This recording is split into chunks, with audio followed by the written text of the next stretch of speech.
За прв пат Основното училиште Гоце Делчев во Долно Лисиче после 70 години од неговото формирање да добие нова спортска сала. Во училиште учат повеќе од 200 дечиња кои што за жал во минатите години нема услови за одржување на часовите по физичко образование во една модерна современа спортска сала и конечно сега таа сала ќе биде изградена. Проектот е финансиран од Министерството за образование и наука во вредност од 30 милиони денари. Трчањето релаксира, шутирањето кон голот дава концентрација и самодоверба, групните игри развиваат планирање, критичко мислење и секако покрај физичката активност, физичкото нуди и психичка стабилност.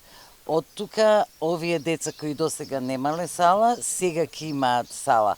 Министерството за образование и наука во моментов вложува околу 2 милиарди денари за подобрување на инфраструктурата на училиштата.